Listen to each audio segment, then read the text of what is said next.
झूठा व्यक्ति रंग बदलता है, मूडी होता है। आज एक मूड है, कल दूसरा मूड होगा। अंदर बाहर वो अशुद्ध है, अंदर एक बाहर दूसरा। परंतु जो सच्चा व्यक्ति है वो अंदर बाहर सच्चा है। जो अंदर है वही बाहर है। और दुनिया में देखा गया है कि झूठ बहुत समय चलता नहीं है। झूठ छिपता भी नहीं है, चाहे कितना भी वो छिपाए, है ना।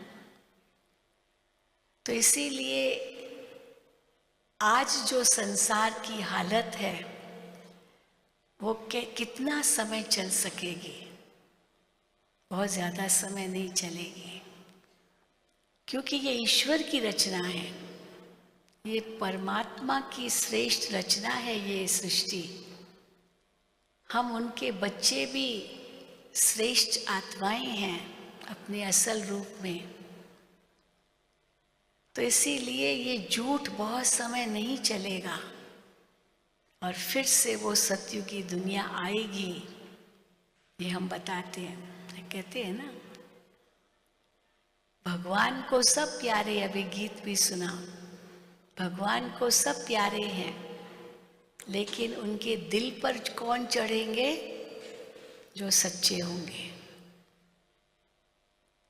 तो इसीलिए जो सच्चे दिल वालों को वो ही शिव बाबा का दिल जीत सकते हैं, वही उनके दिल तख्त पर बैठ सकते हैं।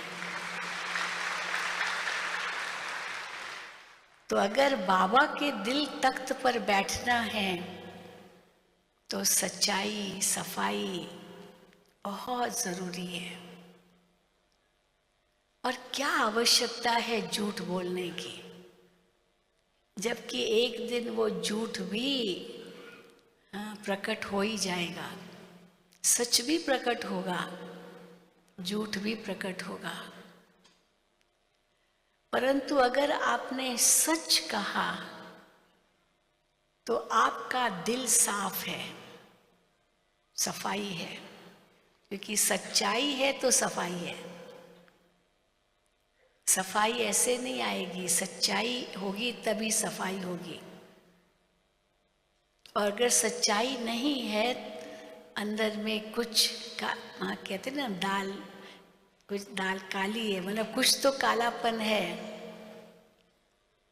तो कुछ कालापन है माना सफाई नहीं है। और अगर दिल साफ नहीं है तो जो हम चाहते हैं वो भी मिलता नहीं है, क्योंकि प्रकृति भी हमसे दूर हो जाती है।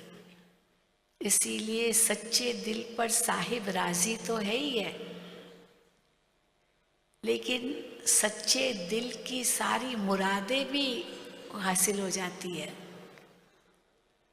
सच्चा दिल तो मुराद हासिल,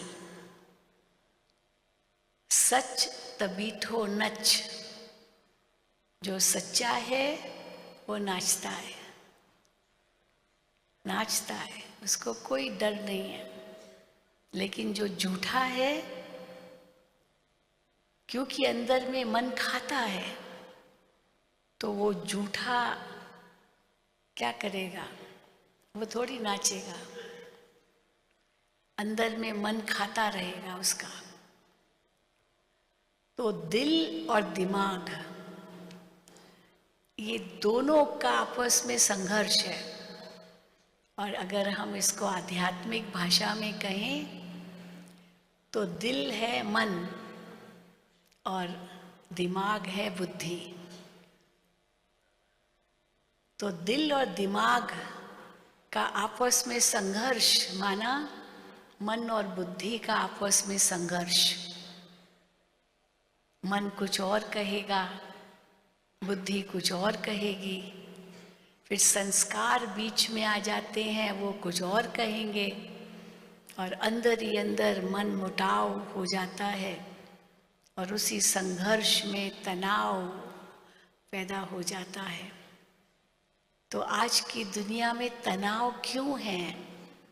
इसका मूल कारण यही है कि मन, बुद्धि, संस्कार तीनों का आपस में क्लैश है, झगड़ा है। कई बार हम कहते हैं ना, जैसे कोर्ट होता है, उसमें दो पक्ष होते हैं, दो वकील होते हैं।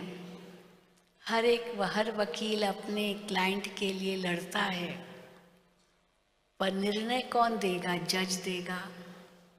वकील तो निर्णय नहीं देंगे, वो अपने क्लाइंट का पक्ष लेंगे और दूसरे अपने क्लाइंट का पक्ष लेगा। तो दोनों ही लड़ेंगे, पर आखिर निर्णय तो जज को करना है। और जज भी अगर पक्षपात करे तो वो न्याय तो सही नहीं होगा ना। इसीलिए मन के अंदर भी ये दो रूप हैं। जैसे एक सिक्का होता है, उसके दो पहलू होते हैं, तो मन के भी दो पहलू हैं। एक है जो देह अभिमान के आधार पर है, देह अभिमान के आधार पर चलता है, और दूसरा जो आत्मिक स्थिति के आधार पर चलता है, जो आत्मा का ओरिजिनल स्वरूप है, पवित्रता, शांति, प्रेम, सुख, आनंद, शक्ति, जो आत्मा के मूल गुण हैं, उसके आधार पर चलता है। इसीलिए मन में सदा संघर्ष है, करे न करे, जाए न जाए, है नहीं है, अच्छा है ये बुरा है। तो अगर देह अभिमान का पक्ष ज्यादा है, इंद्रियों का आकर्षण का पक्ष ज्यादा है, तो ऑटोमेटिकली वो मन नेगेटिव ही सोचेगा, है ना।